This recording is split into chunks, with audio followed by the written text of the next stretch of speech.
la familia! On espère que vous allez bien. Aujourd'hui, débrief du match de hier, papa. Ouais, tout à fait. Barça-Inter en Ligue des Champions. On attendait beaucoup cette demi-finale. Hein. Je sais pas ce que tu en penses. Ouais, carrément. Un match riche en émotions, encore une fois. Ouais, très riche. Ça, c'était. Et en but aussi. Ouais, ça c'est sûr. 6 buts dans le match, 3-3. Le Barça aura tout à faire au match retour, comme l'Inter. Tout à fait. Évidemment, le match se faisait à Barcelone. Il faudra se déplacer en Italie pour aller chercher cette finale dont évidemment nos Barcelonais sont largement capables d'aller chercher. On va revenir sur ce match parce qu'il y a pas mal de choses à dire, papa. Déjà l'animation offensive du Barça qui a été excellente, l'animation défensive qui a été un peu moins quand même. Ouais, on peut dire ça. L'Inter qui a été ultra efficace sur le peu d'actions qu'ils ont eu. Tout ça, nos tops, nos flops. C'est parti pour ce débrief, papa. Alors, moi, la première question que je vais te poser, parce qu'en plus, tu me l'as dit, c'est que toi, tu ne t'attendais pas à un Barça qui rentre dans le match comme ça, après les 120 minutes à Madrid et tout.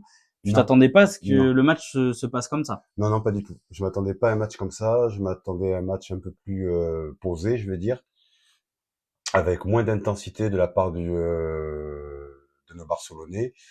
Et je me suis trompé. J'ai plutôt vu une équipe qui en voulait, qui était très offensive et qui d'ailleurs a dominé pratiquement sur tout le match. Donc très agréablement surpris et très très fier de notre équipe. Bon, écoute, ok. Moi aussi. Mais c'est vrai que je m'attendais pas à ça. Hein. Comme je te l'avais dit avant le match, moi je m'attendais vraiment à toi aussi, un match un peu serré quand même. Ouais, verrouillé. Au final, ça a été vachement ouvert. Et il y a un homme qui a quand même surplombé la soirée du côté du Barça, c'est Lamine Yamal, qui a été le meilleur Barcelonais et qui a montré encore une fois que à 17 ans, malgré les critiques, il a un niveau stratosphérique. Le but qu'il met, il relance tout. Il relance le match. Lui, ça le met en confiance. D'ailleurs, hein, pour moi, il a complètement détruit Di Marco. Franchement, il y a eu rien à dire. Lamine Yamal hier soir, il peut avoir 2 buts, hein, largement, même 3. Comme on le sait, c'est un joueur qui doit régler encore sa finition. Oui, tout à fait. Mais voilà, il nous offre quand même des très très beaux buts et très importants. On espère qu'il sera monstrueux lors de cette demi-finale retour. En tout cas, honnêtement, il nous a sorti une masterclass. Tout comme Pedri encore, qui est là sur le 2e but du Barça. Franchement, voilà, je sais pas quoi dire de plus sur ces deux joueurs, tant ils nous font rêver, tant ils sont décisionnaires d'un match du Barça. Et voilà, maintenant, évidemment, par contre, sur coup de pied arrêté, et ça, on le pointe assez souvent, le Barça a des lacunes quand même. Ouais, malheureusement. Souviens-toi, on prend un but sur corner contre Madrid de Tchouaméni, un but contre le Betis Séville du joueur Nathan. Là, on se prend un but, donc il y a une tête, et au final, après, ça repart sur une retournée, un but de la tête. Bon, le premier but, on en a beaucoup discuté en off. Effectivement, je pense qu'on peut taper sur les doigts de personne.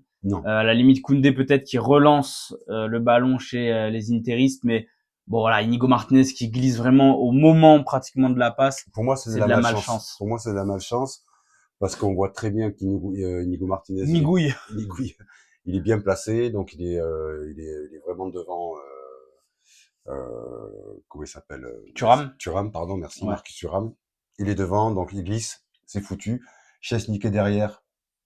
Il est surpris parce que je pense qu'il a vu que Inigo Martinez était face à Marcus Thuram.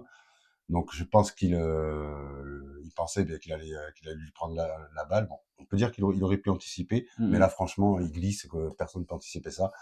Donc moi je mets ce but-là sur le compte de la malchance. Après les deux autres buts, comme tu l'as très bien dit, Patou, c'est des corners. On a une grosse faiblesse sur les corners. Voilà, à travailler sérieusement parce que prendre 2 buts quand même sur corner, c'est assez compliqué. Ouais, surtout que du coup l'Inter a vu évidemment les faiblesses du Barça et je serais pas étonné de les voir au match retour justement en appuyant beaucoup sur des centres, sur beaucoup d'aller chercher des coups de pied arrêtés et tout. Ça serait vraiment pas étonnant parce que moi l'Inter honnêtement m'ont déçu. On m'avait vendu cette équipe comme une équipe qui joue super bien au foot. Au final, on s'est retrouvé avec une équipe bloc bas qui n'a défendu sur 60 minutes pratiquement 1 heure de défense. Et voilà, bon après on leur enlève pas leur but, hein, il faut aller les marquer. Mais c'est vrai que niveau football pur, le Barça les a surdominés. Ah oui, carrément. C'est pas parce que tu surdomines au foot que tu gagnes. La preuve, on n'a pas gagné contre eux. Mais je pense que autant du côté Barça que du côté Inter, on a des peurs des deux côtés pour le match retour. Je pense que aucune des deux équipes peut arriver vraiment avec 100% de confiance. On verra en tout cas ce match retour. Voilà, on a parlé de Lamine Yamal. Moi, vous le savez, moi j'aime toujours le dire, quand l'arbitre a été bon, il faut le souligner. L'arbitre a été bon hier soir, Clément Turpin, arbitre français, puisque, allez, à part sur la main d'Inigo Martinez, oui, il aurait dû avoir un coup franc, mais bon, si on commence à s'arrêter sur ça, c'est une petite erreur qui lui a échappé. La VAR ne revient pas sur les mains quand c'est pour coup franc, quand c'est pour penalty, oui, mais pas sur coup franc. Sinon, derrière, honnêtement, Ouais. il a été très très juste. Il a été très juste, mais bon, puisque tu soulèves l'erreur d'arbitrage entre guillemets sur la main d'Inigo Martinez, moi je soulève l'erreur d'arbitrage sur le penalty qui aurait dû aussi être signalé sur Lamine Yamal, puisque sur différentes vidéos on voit qu'il y a une erreur flagrante. Donc, tu parles de la main qui vient sur le visage et qui voilà, le voilà. pousse Donc, vraiment à la surface. Pour moi, ça vaut un penalty, donc ça n'a pas été tiré, donc balle au centre, comme on dit. Ouais, voilà. Je pense honnêtement pour ce Mais après, penalty. autrement, pardon, je te coupe la parole. Après, au niveau de l'arbitrage, je te rejoins. C'est un arbitre neutre qui a fait son travail comme il faut, donc on n'a rien à reprocher. Et content qu'il soit français parce que ça nous redore un peu l'image des arbitres français qui ont une sale image. Absolument. Et pour répondre à ce penalty, moi je pense que la raison pour laquelle il n'a pas été donné, c'est déjà la différence de gabarit. Lamine Yamal très très mince, le défenseur qui est sur lui plus costaud. Donc déjà à partir de là, je pense que il s'est dit que bah Lamine Yamal forcément niveau gabarit, tu vois. Après moi, quand tu revois l'action à tête reposée. Ah non mais voilà. Et le deuxième argument que j'avance, c'est que l'Inter est connu pour avoir une défense à l'italienne, donc assez dure. Donc je pense qu'en fait il s'est dit ça. Après voilà, Voilà, honnêtement. On va pas en faire un fromage, hein, c'est comme je dis, balle au centre. Ouais voilà. Pour nos top et nos flops, c'est simple, on a les mêmes pratiquement. Tout à fait. Le flop, c'est difficile de ne pas citer Gérard Martin. Il avait une énième chance de montrer qu'il pouvait faire quelque chose. Les autres matchs, moi personnellement, et toi tu partageais cet avis, il était quand même assez bon défensivement. Ouais, Là pour le coup hier soir, ça a été cata sur tous les domaines. Il est fautif sur le deuxième but, sur la retournée de Dumfries, puisque c'est lui qui se fait complètement manger du haut de son 1m87, je crois. Il se fait manger au duel de la tête. Défensivement, il n'a pas été bon. Techniquement, c'est catastrophique ce joueur. Honnêtement, il aligne pas une passe. Ouais, il aligne pas une passe. Il a malheureusement. En plus, tu sais que moi, c'est un joueur que j'aime beaucoup. Bah oui.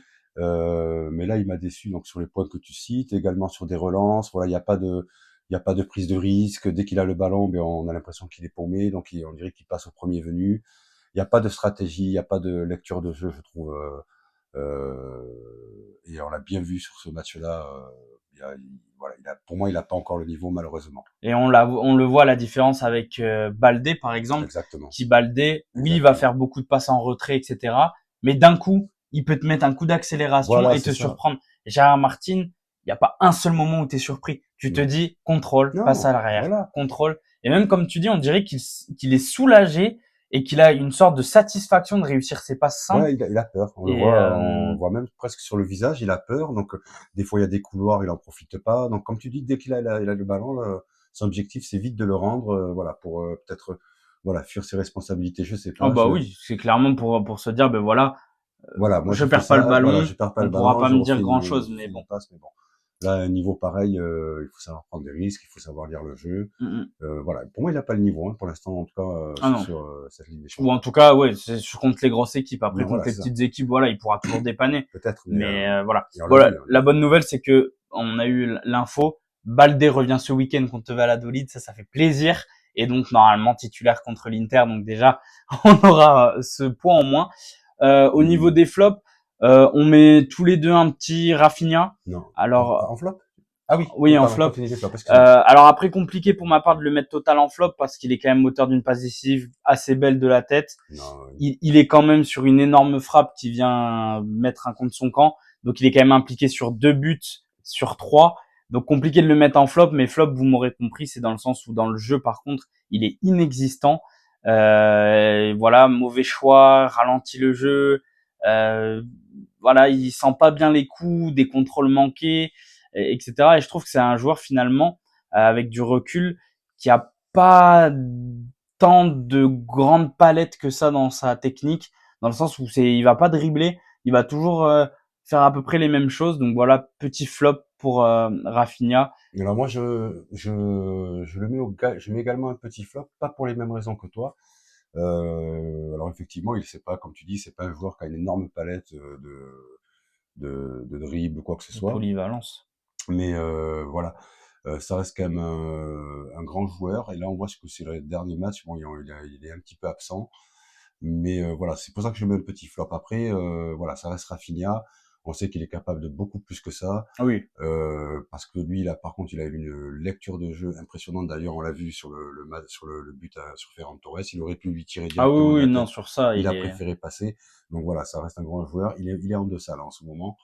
Pourquoi, je sais pas, mais voilà. Moi, c'est la raison pour laquelle je mets un petit flop sur lui, malheureusement. Voilà, après nos deux tops, bon, on a les mêmes, Lamine Yamal, Pedri, franchement. On peut citer De Jong qui a été très très bon milieu de terrain. Donc voilà. En tout cas, c'est quand même un match qui n'est pas perdu. Tout se jouera évidemment mardi prochain. Vous aurez l'avant-match évidemment. On attend dans les commentaires de savoir ce que vous avez pensé de ce match. On a eu beaucoup de retours sur TikTok. Vous le savez, on a un compte TikTok. Beaucoup étaient déçus. Donc on aimerait savoir si vous sur YouTube vous êtes déçus ou est-ce que pour vous, bah voilà, balle au centre et ça se décidera en Italie. On attend tout ça et en attendant, Visca Barça!